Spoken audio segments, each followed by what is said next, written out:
আসসালামু আলাইকুম। আমরা আজকে নাম্বার সিস্টেমের একটা বাইনারি সংখ্যার কিভাবে ওয়ান্স কমপ্লিমেন্ট অর্থাৎ একের পরিপূরক এবং দুইয়ের পরিপূরক বের করতে হয় সেটা দেখব।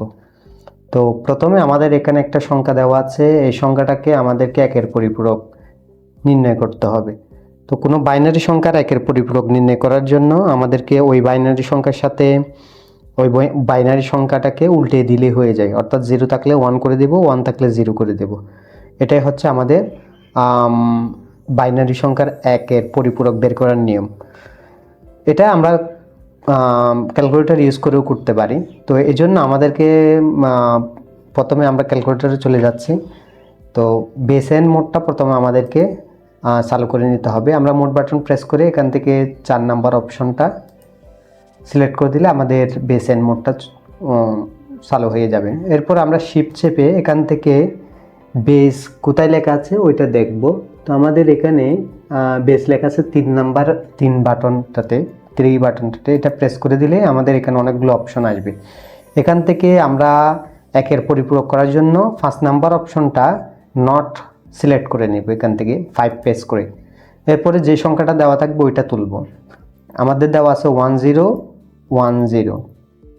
এরপরে যেহেতু এখানে ডেসিমেল প্রদর্শিত হচ্ছে স্ক্রিনে, ওইটাকে আমাদের বাইনারি করে দিতে হবে। আমরা আগে এটাকে বাইনারি করে নিই, বাইনারি লক বাটনটা প্রেস করে। এরপরে এখানে নটের যেটা ব্র্যাকেটটা দেওয়া আছে ওইটা ক্লোজ করে দিব। এরপর সমান চিহ্ন প্রেস করে দিলেই আমাদের যে বাইনারি সংখ্যাটা ছিল ওইটার পরিপূরকটা এখানে প্রদর্শিত হবে। তো এটা ছিল 4 বিটের, আমরা এখানে মেবি 16 বিট আছে। তো আমরা লাস্টের দিক থেকে 4 বিট নিয়ে নিলেই আমাদের কাঙ্ক্ষিত আনসার পেয়ে যাব। তো আমাদের এখানে ধরেন এটা হচ্ছে 0, তো এটার উল্টা হচ্ছে 1, 1 এর উল্টা হচ্ছে 0, আবার 0 এর উল্টা হচ্ছে 1। এভাবে আমরা 4 বিট করে নিয়ে নিব লাস্টের দিক থেকে। এরপরে আরেকটা সংখ্যা দেওয়া আছে, এই সংখ্যাটাকে আমাদের 2 এর পরিপূরক করতে হবে। তো কোনো সংখ্যার 2 এর পরিপূরক করার জন্য আমাদেরকে প্রথমে ওইটার একের পরিপূরক করতে হবে এবং এরপরে একের পরিপূরকের সাথে যদি আমরা 1 যোগ করে দিই তাহলে ওই সংখ্যাটা 2 এর পরিপূরকে পরিণত হবে। তো আমরা যে সংখ্যাটা তুলেছি ওইটার 2 এর পরিপূরক যদি করতে চাই তাহলে আমরা প্লাস প্রেস করে এরপরে 1 তুলে সমান চিহ্ন দিয়ে দেব। এখন আমাদের আগের সংখ্যাটা 2 এর পরিপূরকে কনভার্ট হয়ে গেছে। তো এভাবে আমাদেরকে বাইনারি সংখ্যার ওয়ান্স কমপ্লিমেন্ট অর্থাৎ একের পরিপূরক এবং টুস কমপ্লিমেন্ট 2 এর পরিপূরক নির্ণয় করতে হয়। এর পরের প্রশ্নটা যদি আমরা দেখি, আমাদেরকে এখানে বলা হয়েছে 3 নম্বর প্রশ্নে একটা বাইনারি সংখ্যা দিচ্ছে, এটার 8 বিট কমপ্লিমেন্ট আমাদেরকে নিতে হবে একের পরিপূরকে ওয়ান্স কমপ্লিমেন্ট। তো আমরা ক্যালকুলেটরে চলে যাচ্ছি, আগে সংখ্যাটা তুলব। সংখ্যাটা হচ্ছে 11001 11001। এটা একের পরিপূরক করার জন্য আমাদেরকে নট দিতে হবে, নট চিহ্ন প্রেস করতে হবে। আমরা সবগুলো ডিলিট করে দিচ্ছি। আমরা শিফট বাটন প্রেস করে এখান থেকে 3 প্রেস করব, এরপরে 5 প্রেস করে নট তুলব, সংখ্যাটা তুলব। এরপরে সংখ্যাটা হচ্ছে 11001, ব্র্যাকেট শেষ করে দিব। এরপরে সমান চিহ্ন প্রেস করে দিলে আমাদের এটার এই সংখ্যার একের পরিপূরক চলে আসবে। তো এটা তো 8 বিট, আমাদের বলছে 8 বিট নেওয়ার জন্য, এখানে আছে 5 বিট। তো আমরা এখান থেকে 8 বিট নিয়ে নিলেই আমাদের ওই সংখ্যাটা 8 বিট ওয়ান্স কমপ্লিমেন্ট বের হয়ে যাবে।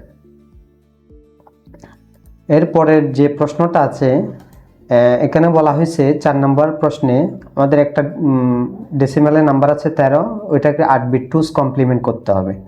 তো 8 বিট টুস কমপ্লিমেন্ট করার জন্য ডেসিমেল নাম্বারটাকে আগে বাইনারিতে কনভার্ট করতে হবে। এজন্য আমরা কি করব, এখান থেকে ডিসপ্লেতে ডেসিমেল আনবো, এই বাটনটা প্রেস করে এরপরে নাম্বারটা তুলব।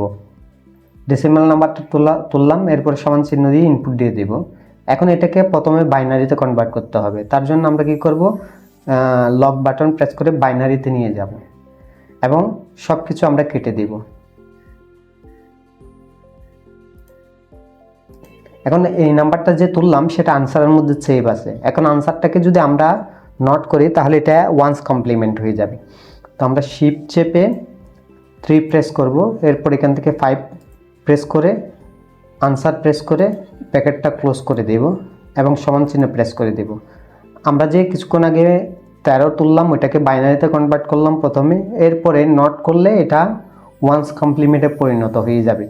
এখন যেহেতু নট করছি ওয়ান্স কমপ্লিমেন্টে এটা কনভার্ট হয়ে গেছে, এরপরে এটার সাথে যদি আমরা 1 যোগ করি তাহলে টুস কমপ্লিমেন্ট হয়ে যাবে, 2 এর পরিপূরক চলে আসছে। তো এখান থেকে আমাদের যদি 8 বিট বলে 8 বিট নিব, 4 বিট বললে 4 বিট নিব, আর যদি 16 বিটের প্রয়োজন হয় পুরোটা নিয়ে নেব। তো এটাই ছিল আমাদের আজকের কিভাবে বাইনারি সংখ্যার 1 এর পরিপূরক এবং 2 এর পরিপূরক বের করতে হয় তার নিয়ম ক্যালকুলেটরের সাহায্যে। সবাই ভালো থাকবেন, আগামী ভিডিওর আমন্ত্রণ জানিয়ে এখানে শেষ করছি। ধন্যবাদ সবাইকে।